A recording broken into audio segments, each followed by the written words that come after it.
Привет, девчонки, меня зовут Елена, и вы на моем канале. У нас сегодня очередная хроника.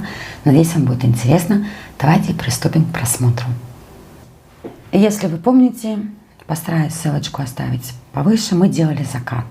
Обожаю делать закаты. Кстати, когда я его только сделала, девочки увидели меня в Инстаграм фото, и, по-моему, я рисовала всю неделю только закаты. Эта девушка хорошо носит материал, у нее ноготочки вверх растущие, поэтому в основном я снимаю материал именно посередине и с ноготочка, чтобы еще больше не завысить, не поднять ее ноготок. Носкость у нее просто замечательная. Девушке повезло. Кстати, с кутикулой ей повезло. Практически ее там нету. Снимаем наш закатик. Красивый был закат. Его, кстати, очень легко рисовать. Кто не знает, как его делать, напишите мне под видео, и я еще раз покажу обязательно. Очень такие интересные дизайны можно делать с этим закатом. Если у вас есть, допустим, еще и стемпинг, то вообще раз-два и обчелся. У девушки вообще проблем нет с кутикулой, поэтому я приподнимаю пушером слегка кутикулу и просто фрезой, забываю все время, как ее называют, подчищаю птеригией. И когда я делаю на реверсе правую сторону ноготка, я просто приподнимаю, и потом шариком все это срезается.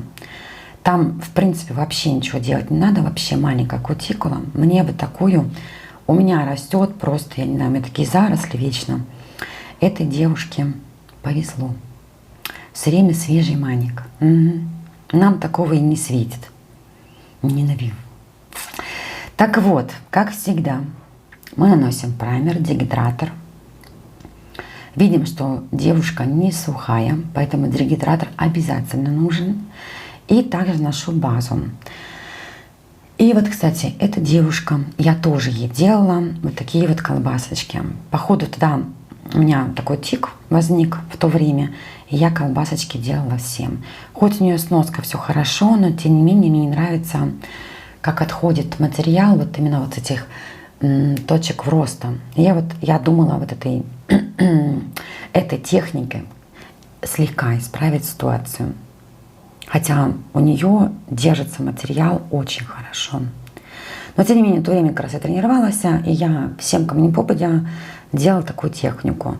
Но поняла со временем, допустим, сейчас я это делаю на кончик ноготка, я чаще накладываю больше полигель и потом уже сверху гелем.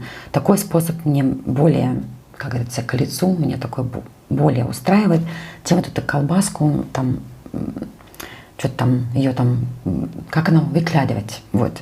После опила я делаю всегда фрезой. Много раз уже это показывала. Если вам интересно, напишите мне об этом, и я покажу в следующем видео поподробнее. Хотя стараюсь так мельком показать, как я опиливаю фрезой. Девушка выбрала обалденный, красивый, такой нежный персиковый цвет с блестюшками. Делаю ей блестюшки. Первый слой я наношу обычно просто не под кутикулу, уже после того, как я просушила гель-лак. Вторым слоем я уже стараюсь или кисточкой подлезть поближе, или помогаю себе тоненькой кисточкой. Обычно все-таки тоненькой кисточкой это можно сделать более деликатно и более поглубже. И как же без стемпинга? Я обожаю стемпинг. Отпечатаю в этом случае просто точный рисунок этим черным лаком, который шиммером от Beauty Luxe. Тоже часто его показываю. И на этом все. Красотень, оригинально, симпатично и быстро. Мои так долго сидят у меня. Девушка вернулась. Как видите, все на месте, все хорошо. И я вот проверяю точки роста. Уже не помню как, но сейчас посмотрим, что там и как там. Снимаю материал, как обычно я снимаю. Именно убираю апекс, вот этот горбик мне не мешал делать маникюр. И убираю в основном материал именно с торца, чтобы он не поднимался вверх. Но коррекцию каждый раз мы не делаем. Как вот они у нее растут вверх, там в принципе не критично, поэтому мы не исправляем, как они растут, пусть растут. И вот я заметила, что если ноготки растут вверх, все-таки гель на таких ноготках, который флексибель, он держится намного лучше. Полигель в таких случаях, мне кажется, дается больше отслойка, потому что он более такой жесткий материал. Убираем, естественно, все с торцов. Потом я, естественно, поправляю это все пилочкой. Уже почти делаю опил формы, такой, которую мы хотим видеть в конце. И приступаю опять к моделированию. Моделирую я в последнее время фирмы, которая Фика Шпиценгефюль. Мне очень нравится их гель, который такой таксотропный. Когда его трогаешь, он подвижный, когда не трогаешь, он неподвижный. Но с того момента, когда я купила материал, вот это, который у нас был, наводнение, я начала пользоваться этими материалами, и скоро уже будут девочки возвращаться, и посмотрим, как же эти материалы носятся. Тоже будет интересно. Мне самой интересно. И вот тут я показываю, как я делаю. Кисточку я купила просто в Еврошопе. Мне она очень нравится.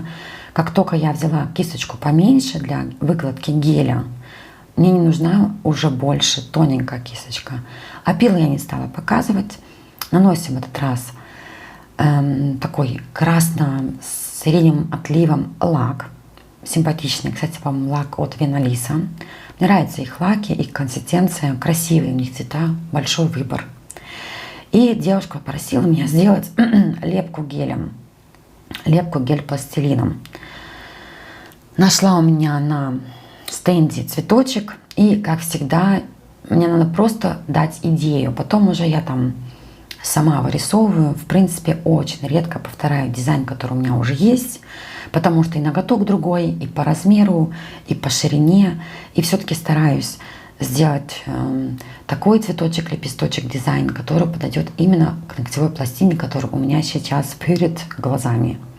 Тут я решила отпечатать такой сиреневым цветом рисунок с темпингом, как без него, чтобы сделать такой фон более интересный, более сложный.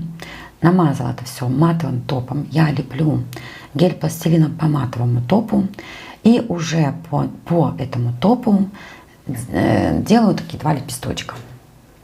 Почему 2 лепесточка? Потому что мы хотели их большие, а 3 там бы их не влезло. Хотя впихнуть, конечно, можно было бы, но мы этого не сделали.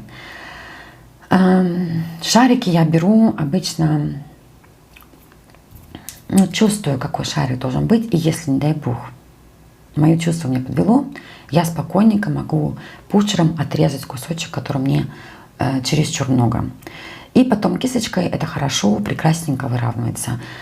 Гель-пластилин, который я сейчас использую в работе, это тоже Beauty Lux. У них они более такие упругие, но мне сказали, что если гель-пластилин помять чуть-чуть в руке, он будет мягче. Я в руке ничего не мну, поэтому какой он есть, такой он и есть. Поэтому я в основном работу провожу именно силиконовой кисточкой, именно втапливаю или делаю форму такой, какой мне надо, а уже кисточкой, смоченной в водичке, уже убираю вот эти вот прожилки, которые остались от силиконовой кисточки. И там получается все красиво, все хорошо, но пустоватенько. И поэтому я решила просто беленькой красочкой дополнить рисунок. Также ставлю там маленькую стразинку. Кстати, я купила, не помню, был обзор или нет, по-моему, не было еще. Купила именно гель для страз от Beauty Lux. И он такой прям густой такой топ без липкого слоя. И на нем прям идеально держатся стразы. Надо будет снять этот видео. У меня посылка давно пришла, но я так и не дойду до этого, чтобы сделать обзор. Просто идеально. Или я уже сделала. Короче, обалденный. Называется Blossom. Blossom от Растекашка. Там именно на картинке у него именно стразы нарисованы. Обалденный клей для страз. И дополняю просто наш гель-пластилин вензелюшками. Вот такой у нас дизайн получился. Очень красиво, миленько. Гель-пластилин, конечно, в носке не так себе, но некоторые девочки с удовольствием выносят. На этом у меня все. Надеюсь, вам было интересно. Пишите ваши комментарии. Не забудьте поставить лайк этому видео. А мы увидимся в следующем видео. Пока.